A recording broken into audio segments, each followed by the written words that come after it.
It's BuMpY-Isms frozen pizza reviews. Yeah. On this BuMpY frozen pizza review from Roma Vicolo, Roman style pizza crust. This one's Margherita with fresh basil, it says, and cold fermented for a light crispy crust. There we go. This costs $10.79 at Sully's, which is the Superette store. And yeah, so price wise, it might be kind of, on the pricey side, we'll say.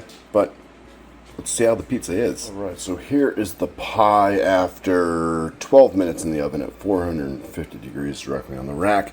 It definitely looks kind of sparse on the toppings. It looks like it's mostly going to be the crust, but we'll see. You never know until you eat the pizza. Can't always judge it by the way it looks, I guess. Let's go ahead and cut into this one.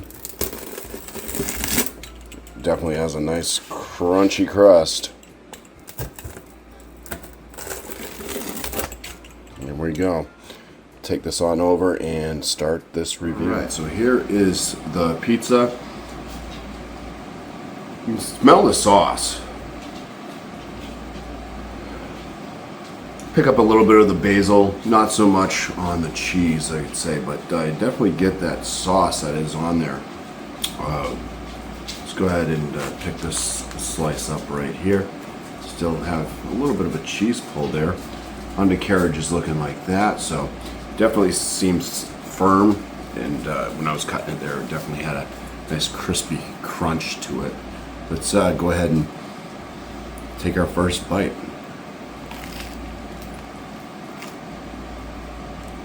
Yeah, so there's definitely more cheese on there than what it looked like.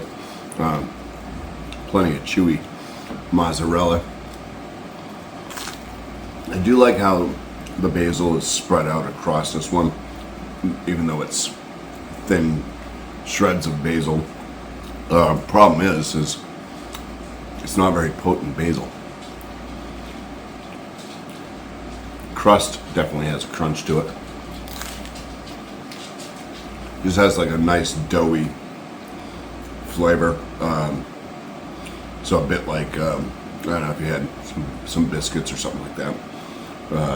This doesn't seem to be much added to them. I'm not getting like a lot of salt or anything out of the crust. It's very doughy. Crisp. The sauce actually isn't coming through all that much.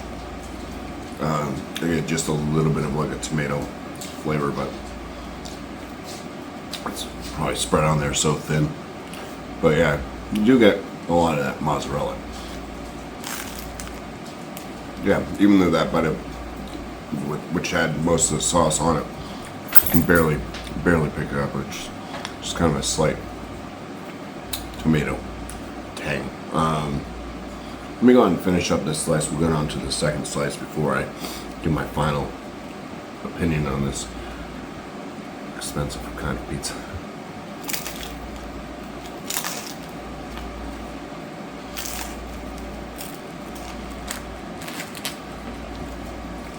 Alright, so we're on to the second slice. Take a few bites here and then I'll start to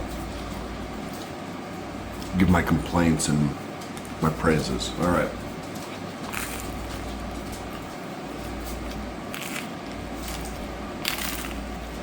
Alright. So, first off, I'll just say the pizza's not bad. It's a pretty good pizza. But it's got a lot more lacking than it has going for it. Crust isn't bad, but I would like it to have like maybe a little bit more like a salinity, something going for it versus just being dough. There's plenty of cheese. The mozzarella on it, perfectly fine, right amount of cheese. I like that the basil was spread over the pizza complete, but the basil's weak. Maybe like some more basil leaves, like whole leaves spread, across. If you get one big basil leaf, or like what if you slice this up into whatever. Like I do 4 slices, but you know, that would be good. I think that the basil then would have held some more of its actual basil flavors to it and stuff. So basil's lacking there. The sauce. They need to do something with the sauce. I feel they either need, I don't know, if more sauce on it would help, or if the sauce is just kind of weak sauce. You know what I mean? Or maybe they just need to change their tomato sauce recipe, jazz it up a little bit. It's, you know, kind of almost more like a cheesy cooked dough than anything, but overall it tastes decent enough. There's no real faults with it. It's just kind of lacking in some of the departments. I would like it to have more flavors. And then the price on it, it's, yeah, I wouldn't say that this pizza itself is actually worth that price. So, you know, I think there's much better Margherita pizzas out there for cheaper even. But anyways, I want to say cheers and thanks for watching.